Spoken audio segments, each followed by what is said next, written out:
I think if not for the quarantine and the country shutting down, I would have gotten that opportunity probably upwards of a year ago.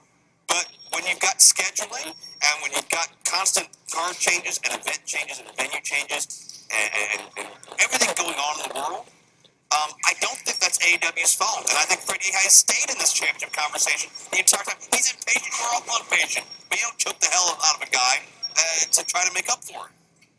Have you ever had something that's in front of your face that you feel like should be yours, but it's not? Sure. I get that feeling. The uncrowned champion, quote unquote, is a cliche phrase. And listen, I get that Fred YEHI is one of the most recent people to beat Vince Morgan.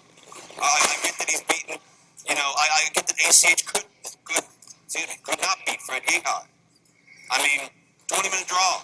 So, Fred YEHI gave him the finger, flipped him off at the end of that match, ultimate disrespect to somebody else who embodies AAW, much like Mance does. So we sit here and, discredit to either man, but we sit here and we look at a man that is the champion.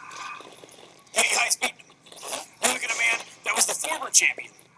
Couldn't beat YEHI. You gotta understand where YEHI's coming from. I do. I understand that there was a global pandemic, that wrestling got shut down, that the world got shut down. But why Fred YEHI was not the first man in line for a championship opportunity?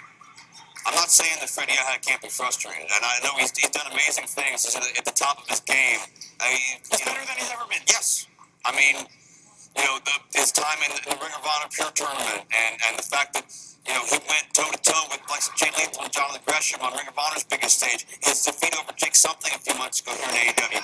Fred YEHI is absolutely on a roll. Fred YEHI, it's overdue. I agree with it, but God, just the look on Mance Warner's face watching what YEHI did to Manners, I'll never forget just the pain and anguish on his face. You can fight your friends, but man, if somebody from the outside messes with one of them, that's not cool. There's going to be repercussions. I want to talk about Travis Titan because I apologize for not really focusing on him, and I know we have a spirited debate here. There's a lot going on this week. But Travis, you mentioned a little bit, he's almost played Spooner before in his debut when he nearly defeated Akeem Zayn for that Heritage Championship. He's come out of nowhere and nearly completely shaken things up. If YEHI's thinking Mance and not Travis Titan, YEHI could drop this match here, and then the whole dynamic changes again. And that's where we're at with the entire landscape of AEW right now.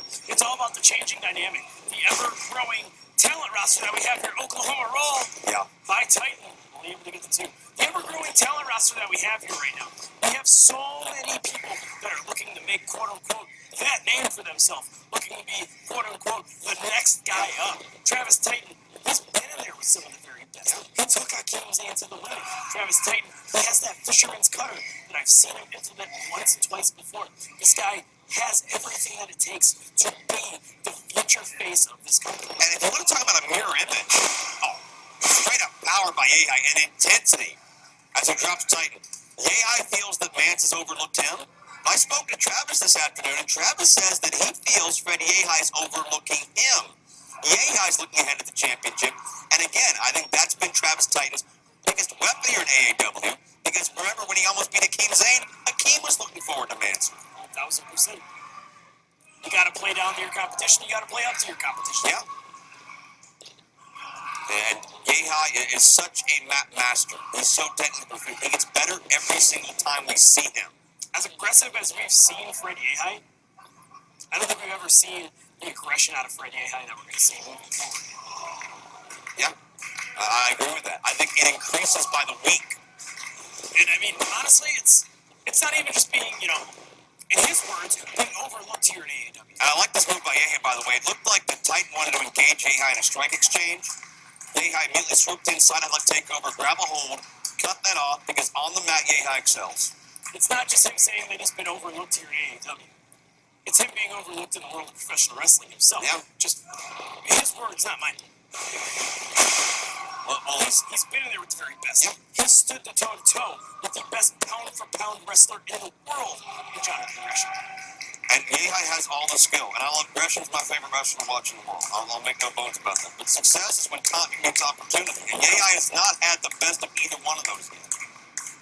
But how many opportunities has Fred YEHI really been? Oh, wait, Koji clutch. Titan is blocking it with his head. He's got his arm in there, and he's trying to shift the weight He doesn't have the advantage now into the rope. That's a beautiful veteran move there by Travis Titan. And a veteran move, only being 4 years in the game. Wise beyond his years. Again, credit to what the Black and the Brave School has done. So many students infiltrating AAW. Best training academy in the world. You get paid for that? I do not. I want to make a pitch. And now we're into the strike exchange that Titan wanted. I think the block of the Koji clutch pissed YEHI off enough. He was willing to engage. And into the German suplex. Notice on their feet. Titan advancement, a cradle by YEHI. Traps him up tight for 2. Oh, what a spinning back fist. Yeah, right to the side of the neck. And you can see Titan's legs just went wobbly right away. I think we're going to see the very best out of both these combatants moving forward here in AAW. Not just in this contest. Oh, nice counter. Beautiful counter with the brainbuster. Titan with the cover. Titan looking for the upset. Only able to get the 2. I think Titan needs this victory to play spoiler. Oh, hell of a knee strike. Titan now yet again going for the cover. Hook the leg, kid. Come on. Wait, into crossface. That Titan's cross. Exactly, Titan's cross. We've seen it utilized in the past. It's a signature maneuver. And the Titan's cross being up on YEHI to his knees, alleviate some of that pressure. The further up to a vertical base YEHI gets, the less leverage Titan has to sink It's going to be really hard to get a submission hold on Fred YEHI. Yes, it is. But it's the bread and butter of Titan. What stacks him up? Only able to get the 2. That's an interesting dichotomy. Do you go for your signature move knowing that maybe you're at a disadvantage on the mat, or do you switch your game up midstream? Oh, Titan with the wherewithal. Able to get back into his feet. Second time. Titan's cross. Can he get that? Can he get the arms clasped? That's gonna be the difference maker right here, Joe. It looks like he's got it. He's got the left arm position between the legs. He's stretching back YEHI. Submission's in. It's not in. Deep though. When again, YEHI's been able to bridge up and just get on his knees and now shifts the weight. Oh, and caught. Counter to the bridge. YEHI used that counter once before. Titan was ready the second time. Oh, and Titan lost his balance. Put all his weight behind that clothesline. YEHI is a step ahead.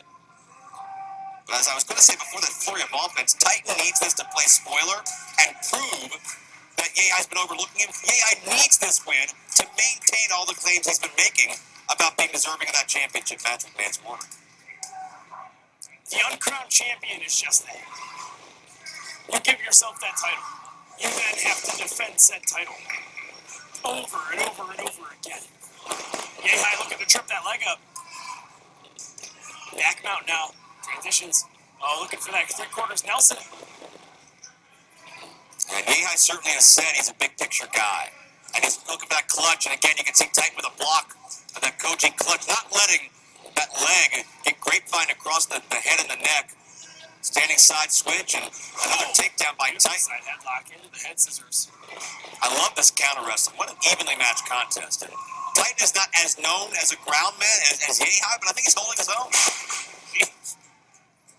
YEHI yet again being the aggressor. Trapping him, looking for that Koji clutch one more time. Able to float over into it.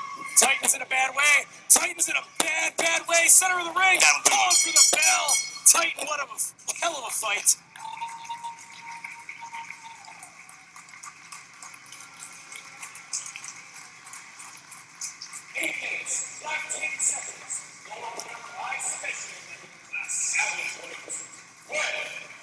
Wait a second! Oh! YEHI bailing out the back door as old Manser, the AAW champ, calling him out. Manser's had a week to stew about what YEHI did to his friend and just the emotional trauma of Manser having to watch that. And if YEHI wanted Manser's attention, he damn sure got it, but now what's he going to do with it?